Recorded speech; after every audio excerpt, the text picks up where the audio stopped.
Go ahead. Guys, this is Brandon with the Strict Vision Athletics Podcast. No, that's not right. Guys, this is Brandon with Becoming the 1% Podcast. We got Nate here. What's up, man? How's it going? He got the name wrong. I got the name right. It's not my fault. We have so many different names now. Well, I mean... We have two. We have two. They're the same, too. They've always been the same. What were you just saying about how the way you guys communicate with one another? It's pretty much just a banter back and forth. It's banter and it's all negative. There's no positivity spread here. It's always just backhanded compliments or never underestimate the power of negative reinforcement. Mm-hmm. Yeah, seriously. But that's what heroes do, Brandon. What? Negatively reinforce their team? Yeah, 100%. Thanks for coming on, buddy. Yeah, man. It's a lot of fun. I've actually been wanting you on for a little while now. It's good to be here. Yeah. It's fun. Yeah. I want to talk to, you about everything, the talking points we talked about earlier. I want to go through, being a young entrepreneur. I want to talk about the mindset that you find yourself in when you're in, that kind of creative mode. I want to talk about what makes you the person that allows you to be that creative and how you see the difference in mindset from, oh man, dude, I have bug bites. I'm sorry. I need to consciously not itch them. What makes you basically express your creativity, how it translates to business, and what advice you would have for people who are considering either the, shall we say, the employee road path of life or the entrepreneur road path of life. Let's just kind of jump off there. Yeah. So just a little background on me. Went to college, dropped out, started a company. Company was doing well. Partnered with a guy. We started out actually reselling sneakers, and we did that on a large scale. We were doing truckloads of volume. I'm sure you already know this. In fact, I know you already know there's just a whole aftermarket resale market for sneakers, amongst other collectibles. Like high-end stuff, like kind of what Yeezys, that sort of thing. Yeezys, Jordans, stuff like that. It's a small niche, but it's a very profitable one. So started out there. Split ways with my partner, ended up going back to college, studied theology, and emphasis in biblical studies. Studied that for a couple of years, dropped out again. I started a company. This company did very, very well. It was an educational platform for resellers, basically teaching people how to do what I was already doing, but at a large scale. We nearly broke 7 figures our first year, which was, an amazing success. Wow. It was just right place at the right time. Recently sold that company earlier this year. And since then, really just been full-time investing, personal finance. That's where my passion's at. Nice, man. Yeah, macroeconomics. Decided really early on, I don't necessarily have a problem with authority. I just would prefer not to have to answer to anybody, which I've been that way since I was a young kid, sort of hard-headed. You have your own... Wait, you? No. I know, it's a shocker, right? Yeah, but you've got your own vision for how things go in your life, and oftentimes... And this is funny because I'm the same way I was as a kid too. And as a kid, it can be extremely difficult, I'm sure, to parent that when your child has a vision for how his life should go and you have no idea how anything should go. But as an adult, if you can find direction, if you can take that vision and actually apply it to something that can be marketable and can make you a living, but also something that's healthy and something that can really, grow and blossom. I think that's an awesome mindset to be in. Yeah. And that's the big push that I've always felt behind the way I wanted to do things, behind the creation of this, and even early on, because I know you guys, like me, have both, worked for somebody and also done stuff independently. And the difference in the mindset oftentimes is something that if you haven't done both, you don't notice it. But when you do kind of find it. And I find that it's so much easier for me to be expressive and to really grow and be happy. Really, I hate people that use happiness as their, little dial of what they should do because it's so fluid and all that. But I find that, my happiness is definitely there when I'm able to create. Absolutely. Yeah, it's the difference between taking matters into your own hands, taking your future into your own hands versus ultimately security, right? I mean, there is security found in going the 9-to-5 corporate route, getting the paycheck. Yeah. And so, obviously, being an entrepreneur, I think we can all attest the security factor is not necessarily there. It's dog town. You kill what you eat, and that's sort of the route that I felt led to take early on. Mm-hmm. I wouldn't change it for the world. I love working for myself. I love being able to shape and mold my future the way I want it to be, and ultimately provide for my family, my wife and I, and our new little puppy. Yeah. Our little family, it's growing. But yeah, so that's sort of what led me into entrepreneurism. And, I ended up landing on finance, economics, and ultimately investing. And that's what we're doing now. Yeah. Serving people in that sector. Mm-hmm. And along the way, and I want you to comment on this as well, what kind of struggles would you say came along with the entrepreneur path and that mindset, the difficulties? Because I get that question a fair amount, where people ask, how did you start? What kind of direction did you take right out of the gate? I mean, I just want to know what happened. And I the first thing I usually tell people is that, I didn't make any money for 5 years. Right. That's the first thing I usually did. And of course that usually then weeds that are the conversation in that direction. Absolutely. But what, if anything, what kind of difficulties did you find? I mean, working for yourself is, you hit success very early on. And that's what I really attracted to the idea of you bringing you on here, because so many people need that and want that and don't get that. Right. And so talking to somebody who did, I'm sure you've got some nuggets, some stuff but let's start with the difficulty. What did you find? Yeah. So I think the most difficult part is getting started. Mm-hmm. It's taking that first step. It's scary. You're basically jumping into the deep end and you don't know how to swim. Mm-hmm. And that's sort of the perfect analogy for it. Getting started is the most difficult part, and not getting analysis paralysis. You can have analysis paralysis, right? Okay, where you're go into stuck, that. Where you're stuck in thought, where you're stuck in planning mode, where you're stuck in, in not taking action, right? Yeah. You have the whole plan dialed in, you have all the numbers written out, but you're scared to take that first step. Mm-hmm. You're stuck in analysis. We were just, not to pivot, but we were just talking about this last night. We had one of our mentors, a finance guy, and he's a big marketing guru, and that's literally the piece of advice he gave, was that he said, you guys need to, I understand, I see the way you run this, I see the way you have built this. You are extremely, you are OCD. You want things to be just the way you want them all the time. You need to start throwing things against the wall to sell. You need to go. You need to do something. 100%. Yeah, getting product out there is the most important thing. Product or service or whatever it is that you're offering, right? Yeah. And from there, you dial it in. It doesn't make sense to me to try to perfect what it is that you're doing and wait to perfect it until you put it out to market. Mm-hmm. I think it makes completely more sense to do the opposite, to put something out, to the market as quick as possible, get consumer feedback, and change it how the market directs you. Just pivot, shift based off of feedback. And obviously, you can take that into any sector, whatever it is that you're doing. Not getting so consumed on perfecting everything, because entrepreneurs, at the end of the day, you're going to slow yourself down a lot if you try to wait to perfect something instead of getting it out to market and getting it to consumers. And ultimately, I think what I found just through networking and I've had partners on some business ventures, and I know a lot of people within the entrepreneur space. What I found is the most success is found when they're not so consumed on obviously perfecting until they, for them to put it out to market. It's just taking the step, taking the action, and making it happen. Just putting one foot in front of the other, and having faith. Ultimately, throw something against the wall and start selling. Yeah. And that's a big struggle for me. Yeah.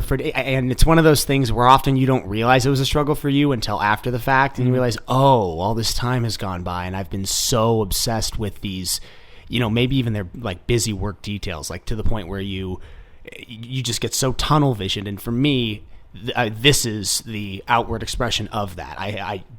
The amount of time and tedious detail that I've put into this place has resulted in, of course, something that's really cool on camera, but so much of the bigger picture was left out because of that. Yeah. And that's why I feel that our partnership works so well, is that he is a lot better at looking big picture and saying like, okay, yes, I understand. And that's the very first conversation we ever had when he graduated. Eli came to me, he said, okay, hey, look, I see what you're doing. I think you're doing it wrong. And I don't think you're doing it wrong. Yeah. You're creating something with the thought process behind it that you are a in-person trainer. Yeah. You need to pivot and realize that you're creating a brand that has a lot more, basically a lot more potential and a lot more veins than you're right now accessing. And even if I wanted to do what we're doing now by myself, I couldn't. And that's another area that I want to talk about is, delegation and getting to the point as an entrepreneur, because all entrepreneurs should get to this point where you cannot do everything anymore.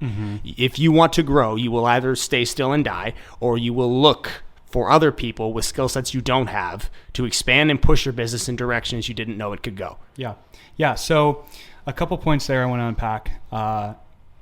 Partnerships are strategic partnerships are Blackwater. Key. So I see the business relationship that you guys have, and it's one where it balances out very well. It's yin and yang.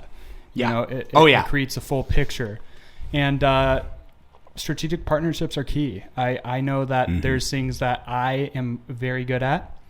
And I have obviously strategic partners. Eli is my partner within our financial insurance company. And basically he balances me out. I'm so fixated on go. And he basically... You and I are similar. Yeah, I think. Yeah, I think we're a little bit similar in business, and he is, again, he's just so different than us. I guess he can tell us that, but I'm just perfect. He certainly balances me out. He definitely is a guy who reads the fine print, where I'm the type of guy that just reads a headline.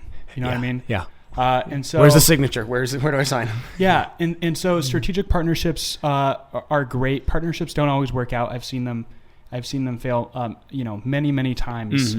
But having that relationship is obviously necessary. You two being brothers. Eli and I have been very, very close friends for a long time, and which is not always a given.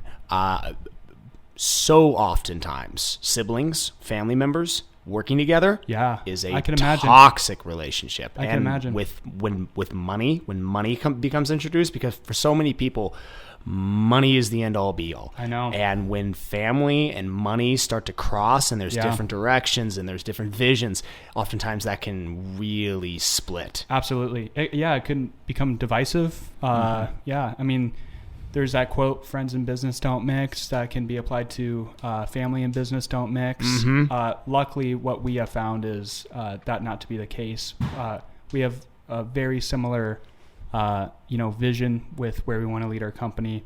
And that leads me to the other thing I want to unpack, thinking bigger, right? It's so funny because a great way to, I guess, put this into perspective is, let's say you're a real estate guy and you're working on like flipping real estate, right? Which I do. Right. It takes the same amount of time to work on a multi-million-dollar deal than it does to work on one that is maybe, a few $100,000, where the margins aren't as big. And if you're able to just realize that, and to realize if you have a vision, make that vision as big as possible, because it's not necessarily more work to do that. It doesn't have to be in a lot of cases. Ultimately, thinking big, thinking outside the box, that is absolutely necessary. We were talking about it. Grant Cardone is a very controversial. Controversial, absolutely. There's a lot of stuff that the guy says and stands for. That's the guy you were talking about last night, right? That some people... I actually think so, yeah. Yeah, so he's all about thinking bigger, right? Okay, yeah. And he does a good job of portraying that. That's basically what I would give him props for. And ultimately, if you're able to, it's a mental block for most people to realize that it doesn't necessarily take any more energy, time, or whatever to work on a bigger deal when it comes to real estate or insurance or finance or whatever it is that you're doing. Yeah. You can expand your projects. You can't expand time. Right. And it's like selling a high ticket, like let's say for e-commerce, right? It's a lot of time. E-commerce is a lot of time and energy. I know a lot of people that do it. I have experience in it. It doesn't take any more time or energy to sell a high ticket item versus a lower price item. But you're going to see a far greater return. Bigger return, yeah. If you focus on high ticket products. And so just thinking bigger, not limiting yourself, because at the end of the day, I truly believe there is nothing that you cannot do if you set your mind to it. The issue is mentally wrapping your head around that and believing that that's the case. And so, and taking the chance, the faith, it's not just the taking the chance financially, but it's the taking the chance of real failure. Oftentimes that's a bigger motivator than I think losing money. People are afraid to fail more than they're afraid to lose their money. I absolutely agree. And that goes into the analysis paralysis. People are afraid to fail, so they won't ever go past that stage, that analysis stage. And unfortunately, there's so many people out there that would love to be an entrepreneur, but that find themselves stuck in the 9 to 5, which is fine, and that's honorable. And some people prefer that, but I know that there's people out there that would much rather take matters into their own hands. And I feel like, especially now with the way things are, the fact that things can literally just be taken from you, that your job can be erased in one night, depending on someone's current belief system or mood or when they got elected, that's nuts to me. I was talking about that with Logan, and he was saying, he's like, because he makes right now a lot more money than I do, but he works for a big company. He works for a company that has a corporate policy ladder, all of that stuff, HR department, everything. So I mean, it doesn't happen now, and of course he's under the belief that construction would never go down for COVID, would never do anything for that. Right. But there's a bigger chance that he'd go down than I'd go down. Of course. Yeah, because at the end of the day, he's subject to somebody else's liabilities, and you're not. You chose to create your path, on your own, and not work for somebody else, just as I have. I have never worked for anybody else. Really? Never. Yeah. I mean, I guess I haven't. I've had. No, I wouldn't say I have. What I have had are failed. I wouldn't say that was worked. Were you an intern? If that was work, that was a weird work because I was paying him. I mean, I was literally paying him to be his intern. I'd be like, I'll pay you to. Now, granted, it was also for training. He was training me, and I was like, all right, look, I will do the laundry for the guys. I will clean the bathrooms. I will listen. I just want to shadow you, and I want you to train me. Was he a mentor to you? Oh, 100%. Well, I think there's absolutely nothing 100%. Wrong with paying for mentorships or coaches, and I think there's a lot to be said about that. To be honest with you, coaches on, all levels, from life coaches, personal trainers. Yeah, there is nothing, and realizing that now. Again, we were just discussing this last night. Realizing the value behind coaching, that's another thing that in here so far has not really been unpacked. Coaching from the standpoint of teaching somebody to replicate this. Absolutely. Not coaching in-person training, but coaching on how to build something like this on your own. That is something that I think once packaged and unpacked will be enormously popular, because it's the same reason that I went to Ian. I went to his facility because I saw, like, okay, I mean, that's Larry Fitzgerald, that's James Harrison, I need to be here. Like, this is where I want to be. It doesn't really matter to me what this costs. I'll take what I got to do, and I'm 18 at the time, so it was like total, stars in the eyes, but and the knowledge that I'm sure you gained was priceless, I would imagine. Oh, yeah. With all the, college and education, nothing compares to that. Yeah. That was those 4 years spent there doing that. That taught me almost everything, practically speaking. Yep. And I think in this day and age, because we've kind of touched around this, but I kind of wanted to bring it back to light. Because in the beginning, we were saying that really, like, the entrepreneurship versus working for someone, you're really taking on that risk, that you're giving up your security for a different type of life. And even in this day and age, I don't even know if really employees or someone has that much security. Like if you look at someone's lifetime of their work, and I actually looked it up. It's the average number of jobs in someone's lifetime is 12. 12 different jobs throughout the lifetime of a person. So I feel, and whether or not they are leaving, they're quitting, they're taking matters in their own hand is kind of irrelevant, because whatever you're doing now, chances are you may not be doing that in 10, 20, 30 years. It's going to pivot. It's going to, something might fail. You might get let go. You might quit, go do something else. Might as well try to do something and give it your all and maybe be successful versus not. And I don't mean this in a negative way by saying settling, but not taking that risk, not taking that chance, because it's kind of the equal amount of risk at this point. You're just not getting every week you're getting a paycheck versus you're just grinding. Yeah. And like, for example, right, I mean, it affords me a fantastic lifestyle. My wife and I, are able to travel because obviously I work for myself and I'm able to afford that lifestyle. This weekend we leave a couple days from now. We're going on, a camping trip up north, and we don't have to worry about being tied down to a job. We don't have to worry about, showing up at work the next day or asking for time off, right? That's a big thing. I never have to ask for time off, and I see all these other people. I ask them, hey, let's go on vacation days. Yeah, well, I've already used all my vacation days, or, I got to plan out. And I'm like, man, that's so I weird. get it, but I would not change it for the world. No. Having the flexibility, being able to drop everything and go to Mexico or go wherever, and not have to worry ultimately, because I can bring work with me everywhere I go as long as I have my cell phone. Isn't that crazy? Yeah, no, it's a blessing. It is. That is one thing about the technology being so overwhelmingly advanced that you can take it anywhere. You can do anything from your phone these days. Yep. And as long as you have passive income in some manner, you can exist from any mobile location you're at, no matter where it is. And to touch on Eli's point about jobs not necessarily being secure. Yeah. That is becoming more and more of a reality as we progress into the future. Innovation, disruptive innovation, directly correlates to less jobs, right? We're replacing jobs with AI. Yeah. Where in 10 years from now, if you're not a tech company, you're not going to be a company anymore. That's just sort of the direction that everything is heading, no matter what sector you're in. You have to have an online presence of some kind. Yeah. Yep. And through AI and through basically just being online, you're able to streamline the whole process to where you don't need as many people working for the company. So I think that's going to be a constant theme as we progress, and I think it's going to become more and more of a truth that having a corporate job or working for the man is going to increasingly become less and less secure.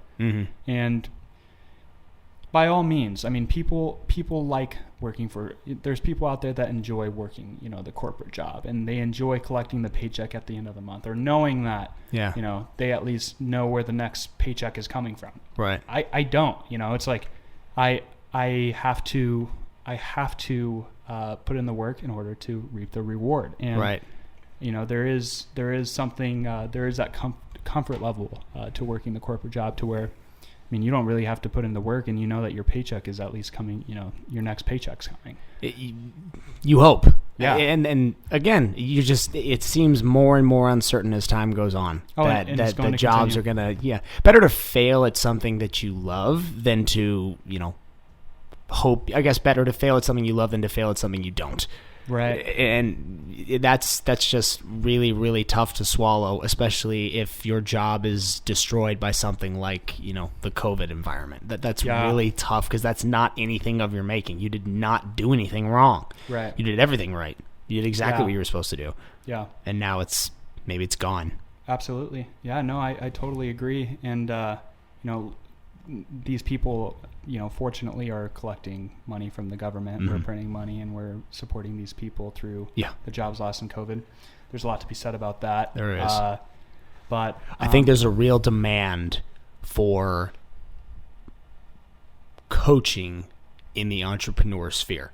I think whatever it is that you're doing, what you guys are doing, what I'm doing, figure out a way to package it and present it as a coaching curriculum that can be purchased and replicated at someone's home. Absolutely. Because people want to know how to do that now. They want it. Maybe they weren't entrepreneurs. Maybe they've been in business for 25 years, but now their job is vapor. Now they're gone. Yeah. So what do? They, hopefully see the knowledge in, investing their money in something that will actually get them a way to do this on their own. 100%. And there you are to present that to them. Yeah, no, coaching is definitely underrated. Finding a mentor. I have great mentors in my life who I'm able to go to and bounce ideas off of when it comes to business or when it comes to money, when it comes to finance, and have intellectual conversations about, specific topics and learn from them. These people who I go to have many, many more years of experience, largely as an entrepreneur or whatever field they're in. They've seen a lot more than I have. And so by learning from people that know more than you, obviously, the benefits are... It'll change everything. Yeah, the benefits are tremendous. It's not enough people, especially when it comes to business, take advantage of coaching or mentorships. Oh, yeah. And those that do, and I know people who pay, for a life coach, and they pay for a personal trainer, and they pay for, a mentor, and they pay for this and that, certifications, and education, all that stuff. Yeah. And those guys are killing it. I'm talking killing it. And I think that's a common theme. If you, it goes back into analysis paralysis. People oftentimes think it's a sham, paying for a life coach or paying for a mentor. Right. It's absolutely, some of them I'm sure out there depending are. on which one. Yeah. Right. Yeah. And you want to vet them. And obviously, the best way of going about it is to find somebody who's already doing, what it is that you want to do. Yeah, I would, if I were on the search for, like, let's say I worked for a plumbing company forever and they just went under because of COVID. Now I want to know how to do it on my own. Yep. I would look for, something very narrow, something specific to my trade, something that can actually apply.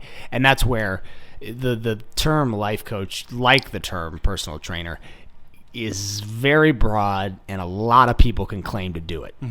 Finding somebody who actually has real knowledge in what you want to do. It's why when we design a course for coaching this, I want it to be kind of specific. I don't need to appeal to, hundreds of millions of people on just how to coach you, on how to motivate you. I want to teach you how to specifically do a business that I know how to do. Yeah. And absolutely. That the more detail you can go and the more you can sort of shave that to a point, the more applicable it is for people, and the more they will ultimately enjoy what they've purchased from you, because they're really getting the details. If you're like me and you want to actually build something, I don't like fluff. It's why I don't really gravitate toward motivational speakers. If you're going to talk at me, I want to know that what you're saying to me, especially if I'm paying you to talk at me, I want to know that it's actually going to apply to me scientifically, or show me exactly the process that I need to go through. Absolutely. I don't need to know about what your mindset was going into this at your genesis. Tell me how you, step by step. That's what I like, and that's what I feel, most people trying to do this would like. Yeah, no, absolutely. I'm fortunate to have had mentors. I haven't had to pay for, a life coach or, a mentorship or anything like that. I've been fortunate enough I've been in the right place at the right time enough times. I've just kind of got lucky. And it seems like, whatever field it's in, I flip real estate from time to time. I have a guy for that, who I go to and who has helped me tremendously in that sector. And, there's people who even free, there's people online, influencers, right, that give tremendous value for free. Yeah. Especially in finance. And just taking the time, reading what they have to offer. And especially in my world, it's a lot of newsletters. It's a lot of, and to me, that's sort of coaching, reading their newsletters, listening to their podcasts, basically just gaining insight, into their perspective. Right. And if you're able to do that, from high-level people, enough high-level people, you're going to be just fine, no matter what it is that you're doing. Yeah. And I think if you are on the search for somebody to use as a coach, that person should be giving away some of the free knowledge for free via their social media, via whatever it is they're doing. But they need to be able to show that they can do this for free before asking for money. 100%. And that's a big reason why I love the direction we've gone with our content and with the stuff we do. I mean, everything we've done really up until like the last few months, it's all been kind of for free. We've just put information out there. Just the best way to do it. And once you develop that credibility, to the consumer, you offer those services. Yeah. I'll use a local guy, Ricky Gutierrez, as an example. He puts out a tremendous amount of free content when it comes to day trading the stock market. And he also sells a course, and he's done fantastic. And the course is great, and it really, he does a good job of compiling that information, but putting out that free information and showing people that you are about it, that you know what you're talking about, that is absolutely important. And also, I mean, it's serving people. If you're able to provide genuine free value to people, they are going to come back 10 times out of 10. Yeah. That's just how it goes. Yeah. Oh, yeah. No, I get that. And I get that from comments people have made about what we do. They say that, like, I like you're a trainer that actually shows things and gives stuff out, because a lot of people, and you'll find this probably in any field, a lot of your competition won't. They'll feel that they need to hold on to their little magic secret and not give it out. Yeah. They need to somehow get... And there is no magic secret. That's at least in my field. It's who's willing to put in the time. That's the secret.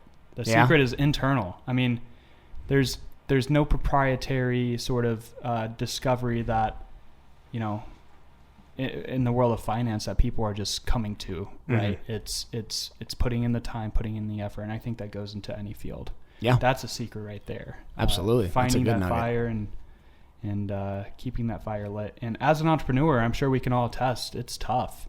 I mean, you have to be. There's no boss to be on your back. You have to be on your own back. You have to find that self-motivation, and I know I struggle with it. Have a bad day, it doesn't matter. You still gotta do what you gotta do, because if you don't, no one's gonna do it. I don't have a social life. Yeah, no, I mean, and I find procrastination is my biggest struggle. Pushing stuff off. Because I can, you know what I mean? It's like, I can't, and I shouldn't. Yeah, because I'm not performing. Still need to get Cole's... I still need to get fitted for that wedding. Sorry. Yeah. Procrastination. Yeah, no. and that's the thing. There's nobody telling us what to do, or there's no deadlines that other people are setting for us. We're setting our own deadlines, and it's on us to hold ourselves accountable. And the highest level people set their deadlines. They set their goals. They have their vision board. They have everything written out, and they basically build a roadmap, and they hold themselves accountable to that roadmap. And if you're able to do that, and basically map out step by step your plan, no matter what it is, and hold yourself to that plan, you will be successable. Your business might not take off. That business might not take off. It might be the next one. Yeah. But it is the accountability and the ability to self-motivate. To get in that mindset. That's why it's a totally, the 9-to-5 mindset and the entrepreneur mindset they're just so different, because you can go to a job where you're not responsible. You know what it reminds me of? Did you ever see that movie American Beauty with Kevin Spacey? Maybe not. He has a midlife crisis. He basically blackmails his boss and he quits, and then goes in as he's 44 years old, and he goes into McDonald's and he hands up the application, and the 16-year-old kid's looking at it like, I don't think you'd fit in here. He's like, I have previous experience. He's like, we don't have any manager positions, just checkout. He's like, good. I'm looking for the least amount of possible responsibility. And I laugh. I'm like, this is hilarious, because so oftentimes that's why people take a 9-to-5. They're like, I kind of want to shut my brain off, go to work, do the 4 things I know I'm responsible to do, and then leave and get money. Fine. And that's fine. That's your thing. We're all different. Some of us are more ambitious. Some of us are more comfortable. I'm ambitious and comfortable. I'm ambitious because I want to be comfortable. That's what drives me, right? So, I'd love to be retired, officially retired within the next, 5-10 years. That's my goal. Are you ever gonna stop working? I mean, and that's how we define retirement. Yeah. How right? do you define retirement? Just having the financial freedom to do what it is that you want to do. I'll never stop investing. Yeah. I'll never stop, building companies. I'll never stop scaling current companies. It's just having the freedom to, if I wanted to, with the wife and, our future children, take a vacation. Yeah, just take a whenever you want. Few months off and do whatever you want. Right. Come back to it. And that's retirement for me. I'm not drawn to the stereotypical golfing every day. Golfing and no job. Yeah. I hate that. Yeah. No, me too. I see retirement as having money that operates for you. So having passive income that goes wherever you go. Yep. That to me is retirement. If you stop working, you die. Who was it that told me that? I can't remember. That's the truth. If you stop working, you just die. Yeah. You need to have, I feel like people have to have something they're working towards. It gives you purpose. It does. It gives you purpose. Definitely. Gives you something to look forward to, something to work towards. Absolutely. Yeah, no. Retirement for me is absolutely not just being done. Yeah. Being done with work. What do you do? I'm retired. Yeah. Retirement to me, like you said, is having passive income, having your assets, pay for your lifestyle, and not having the financial burden that most of us find ourselves in. Yeah. I want to be comfortable, not retired. But you know what I mean? To not have to, and that's, I guess, the goal of everybody, whether they're self-employed or employed by somebody else, to have enough money to where you don't worry about anything. Yeah. To where you can live the life you want. And if that's even if I feel like even if I had all the money in the world, I wouldn't be living like some of the people I see how they're doing it. But I would definitely, it just would be nice to not have to worry about that. Absolutely. It's just finding out how to do that, putting your money in the right places. And not thinking about it. That's a big thing, I think. Another last point that I do want to talk, the difference between focusing on the money and not focusing on the money, because I feel like entrepreneurs fall into that trap sometimes. Both people do. I feel like all people do, no matter what way you're going about your actual job and form of income. Sometimes people only focus on money. Yeah. And that's their... And it never works. And it never works. That's the thing. And if there's advice that I'm able to offer within this podcast, it's exactly that. If your goal as an entrepreneur, or your goal in starting, a side venture or whatever it is to chase a dollar, that is going to be a short-lived venture. Yeah. 10 times out of 10. Because if your intention is not to provide genuine value and to serve people, it's meaningless, right? It's shallow. It's empty. If your intention is to solely make a buck, make a living, put food on the table as an entrepreneur, that's shallow. And your consumers are going to notice that. And eventually it's going to fail. It's just a shallow mindset, and it's a shallow business plan. And the money, if you're chasing something that you're passionate about, and again, this is not exclusive to entrepreneurs, this can be anybody who's working. If you're chasing something that you're passionate about and you really do enjoy the work and what it brings into your life, then the money will follow. Yeah. And what is it that they say? Work shouldn't feel like work, right? Right. And that's the truth. If you find that it does, that's going to be short-lived too. Otherwise, you're just not going to like life. You're not going to enjoy it. Oh, right? yeah. Work should be fun. Absolutely. And building a business is fun. So much fun building a business. Yeah. It challenges you. Love the challenge. Love the struggle. The struggle is probably, sometimes you have the moments where you're just like, man, this sucks. But then you realize, you know what? But that's kind of good. Yeah. It's kind of, I feel like life would be really boring if everything just worked out. And the lessons learned through being an entrepreneur that translate to your personal life. The ability to overcome roadblocks that might appear. Failure. Yeah, and to take failure and to learn how to deal with that and controversy and whatnot. All this stuff that, it translates well to personal life. And I think ultimately it has the potential to make you a better person, a better man. And it's just maintaining that perspective, right? Even as I struggle so much with what we were just talking about, not getting fixated on the amount of money that I'm going to be bringing in this month. Yeah. And I have to constantly remind myself that can't be the goal. Mm-hmm. That can't be the goal, because I know if it is, and I know if I continue to, continue that being the goal, this is going to be a short-lived venture.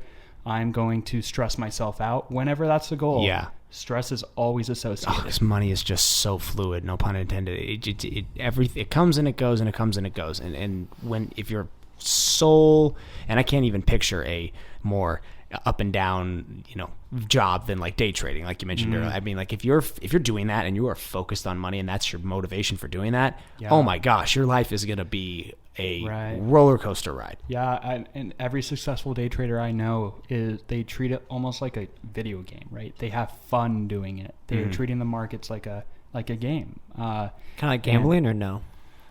I believe it's like gambling, but some of these people, they are extremely talented. They are some like gamblers are really talented too. Yeah, and Ricky is able to beat the market more than I've seen a lot of people do. He's a fantastic, and I've experienced, I've done day trading and whatnot. It's too high stress for me. I'm more of an investor. I don't day trade. I will swing trade, and I will make long-term investments, plays. And that's sort of up my alley. The stress in day trading is, it's high. It's high stress. Within 30 seconds, you can liquidate your whole portfolio if you're not smart.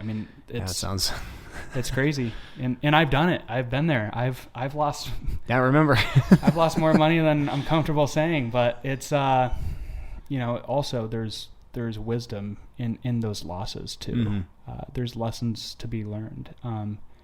Day trading it's for a specific type of person. I typically don't recommend it to people because most people will be stressed out by it, and it'll be short-lived because it stresses them out. It's stressful. Yeah. There's I think more comfortable ways to make money. The stock market itself it just requires a certain level of knowledge just to play the game, and then even then your life is going to be just most likely, unless like you said, you are doing longer investment stuff that you're perfectly okay taking 10 grand, putting it in and just leaving it and just not messing with it. And that's the beautiful thing about the markets. It typically is that simple. You have to be smart. You have to make calculated decisions, but it's far less stress dumping money into a specific stock or a life insurance contract or real estate or whatever it is, Bitcoin, and letting it grow over time, because ultimately the market goes up. The more money we print, the higher the market goes up ultimately.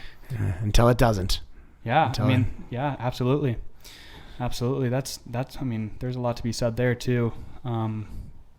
Shoot, man, that could be a podcast all by itself. Yeah. Talk about how the dollar is going to die, globalist economy's taking over, Afghanistan's on fire. Eli knows. I can talk your ear off about the state of the dollar and economics. Yeah, if you wanted to hear the whole Nate opinion on that, you should have brought that up in the beginning. In the beginning of the podcast, not towards like 3/4 of the way through. Do we, by the way, have any questions? Anything? Anybody asking?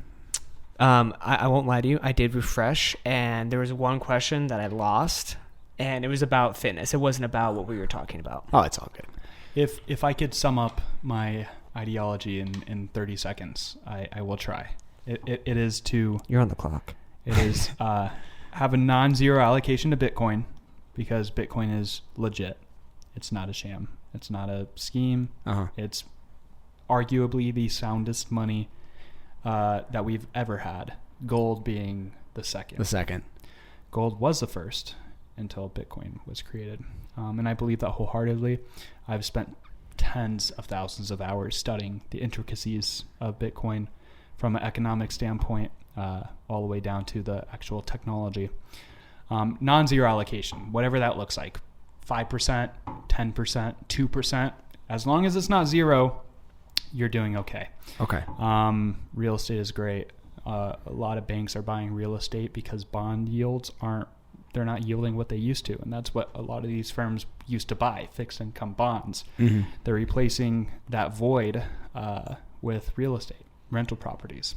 I've heard that it's tough to buy because all the funds are buying everything. Yeah, all the middle class homes and everything. Mm-hmm. Blackstone is paying 20 to 30% premiums on single family homes because they're getting basically free money. Their interest rate is about 1%. Will this not create a bubble? I mean, like we had in 08? That's the thing. What we're doing is called quantitative easing. We're basically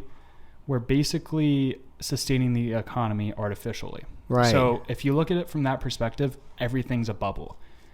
In order for it to be a bubble, though, there has to be a catalyst to pop that bubble. And the Federal Reserve believes that they can continue to basically, play this game of chess and to keep all the parts going to sustain the economy and to keep it from crashing. I tend to fall into the camp that it is a big bubble, that there is going to be a catalyst that does pop this bubble, and that the dollar is going to ultimately collapse. Eventually. And when I say collapse, I don't necessarily mean full-on collapse. Where Bitcoin would be the only currency that... And I don't think Bitcoin's going to be a one-world currency. I just think that it's almost going to replace gold as an investment, right? So gold has a $10 trillion market cap. That's how much money is invested in gold. Okay. $10 trillion. Bitcoin is right under 1 trillion. So it's not even 1/10 of the size of gold's market cap, which just shows you how early we are, because there's over $350 trillion in global wealth out there. 10 trillion is in gold, and not even $1 trillion is in Bitcoin yet. So we are very, very early. I project that within this decade, gold or Bitcoin is going to flip gold in market cap and supersede gold. Bitcoin will be worth 10, gold will be worth 1. Maybe it'll absorb some of it. I don't know if it'll directly flip to where, gold will drop that dramatically, but I do believe Bitcoin will supersede gold within the decade. Gotcha. Assuming we keep the trajectory that we've kept for the past 10 years, and we keep printing money like it's our job. Like it's nothing. Yeah. Because it is our job. Like it's toilet paper. It's fairy dust. Yeah, that Matthew McConaughey. Fugazi. If that does not sum up the global economy, that scene. That scene. Yeah, pixie dust or whatever he says. It's fairy dust. Yeah. It's not on the elemental chart. Yeah, it's not real. Yeah, that is just about everything. And at the end of the day, I think it makes sense to have a percentage of your portfolio allocated towards something that is not subject to government liability. There are two things that are not subject to government liability: precious metals and Bitcoin. Nice. Because they just can't be controlled by government. Gold has outlived every government that has fallen and will continue to outlive every government to come. And Bitcoin will do the same. That's just my 2 cents there. Pretty cool. Well, thanks for coming on, man. Yeah, man. Thanks for giving your 2 cents and obviously bringing a totally different subject to the podcast. That's what I wanted. That's awesome. It's just totally not what we usually have on here. It's great. Talk about finance, talk about all that stuff. And man. Yeah, bro, it's been fun. I could talk all day, man. I know. We gotta have another episode where we talk about the state of things, the bubble, the economic crash, what that looks like, how we could transition to one world currency, all of that. And we'll do another episode for that. Yeah, for sure. No, absolutely. It was fun. Thanks for having me on, man. You're welcome. I love conversation, and hopefully there were some, points talked about that can help somebody out there, maybe inspire them to take that step or get out of analysis paralysis or whatever it is. That's probably the point of the night. Get out of it and go ahead. How I wanted to end is if someone is listening and they want to reach out to you, where can they find you? Yeah, you can find me on Instagram and TikTok at Nate Graville. That's NateGraville. Twitter at Nate Graville. I'm most active on Twitter.